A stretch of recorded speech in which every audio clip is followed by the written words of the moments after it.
দেখো ওই যে মেয়ে ওখানে ঢেঁড়স কাটছে, এখন বাজে তোমার হচ্ছে ওই 5:30টার মতো বাজে, সন্ধ্যা লেগে গেছে, সন্ধে লেগে গেছে। তো আজকে আমি রান্না করে যেতে পারিনি সকালবেলা। আর দেখো কাজের থেকে আসতে অনেকটা লেট হয়ে গেছে, আজকে রান্না করার মতো ঘরে কিছুই ছিল না, যে ঢেঁড়সটা শুধু আছে, ভাত করেছি শুধু। তো ওই যে ঢেঁড়সটা এখন মেয়ে ভাজা করে নেবে, ওই ঢেঁড়সটা দিয়ে আমরা এখন ভাত খাবো। প্রচণ্ড খিদে পেয়ে গেছে, কি বলবো। আর মেয়েরও খুব খিদে পেয়েছে, বলছে মা খিদে পেয়ে গেছে, ভাত খেতে দাও। তো ওই যে ঢেঁড়স আর আলু কেটে নিচ্ছে, ওটা ভাজা করে তারপর আমরা ভাত খাবো। বাবু খিদে পেয়ে গেছে, খিদে পেয়ে গেছে খুব না বাবু?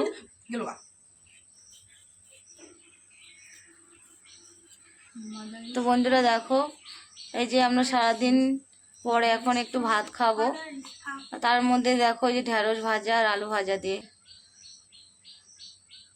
তো বন্ধুরা আমাদের ভিডিওটা একটু বেশি করে শেয়ার ফলো করে দিও, যাতে সবার কাছে আমার ভিডিওটা পৌঁছে যায়।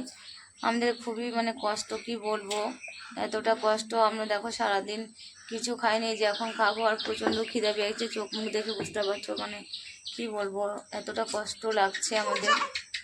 কি পোকা, পোকাগুলো ফেলে দে, ফেলে দে তারপর কাট। এই আলুগুলো মেয়ে বলছে পোকা লেগে গেছে, এগুলো হাটে থেকে নিয়ে এসেছিলাম আমি 10 টাকাতে 2 কিলো।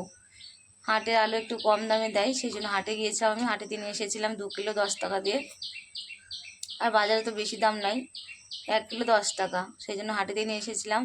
তো বন্ধুরা প্লিজ আমাদের ভিডিওটা একটু বেশি করে শেয়ার করে দিও, যাতে সবার কাছে পৌঁছে যায়। আর আমরা এখান থেকে যদি কিছু করতে পারি তাহলে অনেক উপকৃত হব। তোমরা প্লিজ আমাদের একটু সাহায্য করো।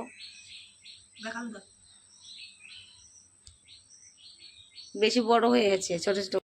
হ্যাঁ, মেয়ে দেখো যে আলু আলু কাটছে, আলুটা কাটতে পারছে না মেয়ে, কেমন করে কাটবে সেটা আমাকে বলছে যে কেমন করে কাটবো। কোনোদিন ও মানে কোনো কিছুই করে না, সেই জন্য কিন্তু কিছু পারেও না, আর আমি ওকে বলিও না যে ও যদি এগুলো করতে আসে তাহলে পড়াটা নষ্ট হবে, সেই জন্য আমার যত কষ্ট হোক আমি নিজেই করি, ওকে তাও কোনো সময় আমি বলি না কাজের কথা।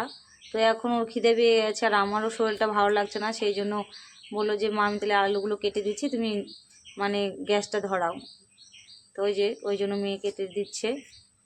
তো এখন আমরা এটা ভেজে তারপরে ভাত খাবো।